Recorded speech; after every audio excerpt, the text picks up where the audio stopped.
ఎట్లా ఉండబోతుంది ఇప్పుడు మీ చెవెళ్ళ పార్లమెంట్కి సంబంధించి ఎంపీగా ఎవరు గెలిచే ఛాన్స్? చెవెళ్ళ పార్లమెంట్ నుంచి అయితే ఫైట్ ఇక మనకు బీజేపీ కాంగ్రెస్ ఉంటది.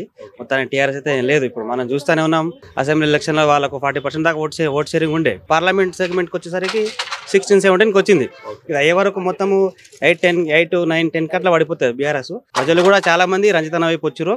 సో దాంతోనే ఆయన ముందుకు వచ్చారు అనమాట. గెలుస్తారని ఖచ్చితంగా గెలుస్తారని నమ్మకం అయితే ఉన్నది, ప్రతి ఒక్కరికి నమ్మకం అయితే ఉన్నది. సో ఇదే కొంచెం గ్రౌండ్ లెవెల్ ముందు మనం గట్టిగా చూసుకొని పోతే గెలుస్తామంటే మనం అట్లా గాలికి ఇడవద్దు, కానీ మన ప్రయత్నం మనం చేస్తాం. ఎంత గెలుస్తున్నా కానీ ప్రయత్నం అనేది మనం చేయాలి. ఇప్పుడు ఎంపీ ఎలక్షన్ జరుగుతూ ఉన్నాయి కదా, మీ చెవెళ్ళ పార్లమెంట్కి సంబంధించి ఎవరు గెలిచే ఛాన్స్? రంజిత్ అనే ఎందుకని?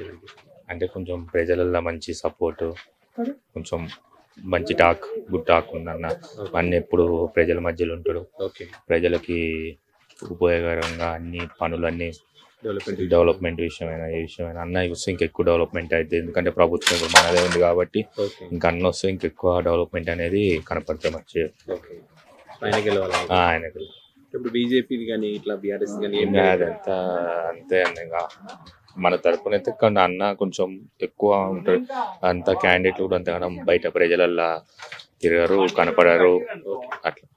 ఈయనైతే పబ్లిక్ లో ఉంటారు. పబ్లిక్ లో ఓకే అన్న చెప్పి ఇప్పుడు చెవెళ్ళ పార్లమెంట్ కి సంబంధించి ఎంపీగా ఎవరు గెలిచే ఛాన్స్ ఉందంటారు? ఇక్కడ రంజిత్ అన్ననే గెలుస్తాడు. ఎందుకని? ఆల్రెడీ ఎంపీ ఉండు కదా, ఓకే అట్లా మళ్ళీ ఇంకోసారి కూడా ఛాన్స్ ఇస్తారేమో. ఏమైనా డెవలప్మెంట్ చేసిండు ఎంపీగా? ఆయన మంచి పనులు చేసిండు, మళ్ళా వస్తాడని చెప్పి అనుకుంటున్నాను. అంటే అందుబాటులో ఉంటాడా ప్రజలకు? ఉంటాడు. ఎంపీ ఎవరు గెలిచే ఛాన్స్ ఉంది?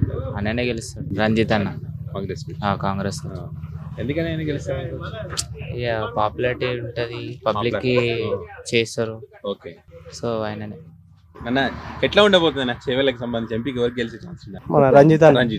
ఓకే ఎందుకని రంజిత్? ఆల్రెడీ ఎంపీ ఉండు కదా, అట్లా ఛాన్సెస్ పబ్లిక్ ఇట మళ్ళీ ఇంకో ఛాన్స్ ఇచ్చేది.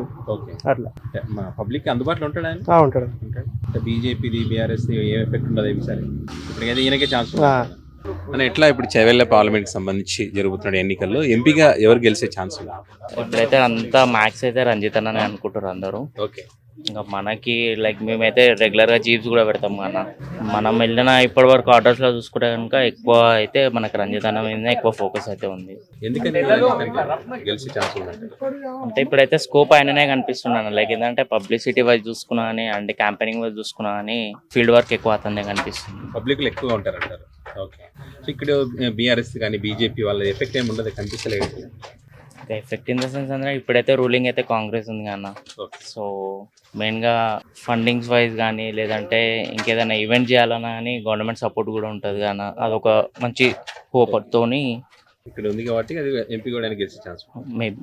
ఓకే నాకు చెప్పండి రవాణా, ఇప్పుడు చెవెళ్ళ పార్లమెంట్కి సంబంధించి ఎన్నికలు జరగబోతున్నాయి కదా, ఎంపీగా ఎవరు గెలిచే ఛాన్స్ ఉందండి? రంజిత్ రెడ్డి. ఎందుకని?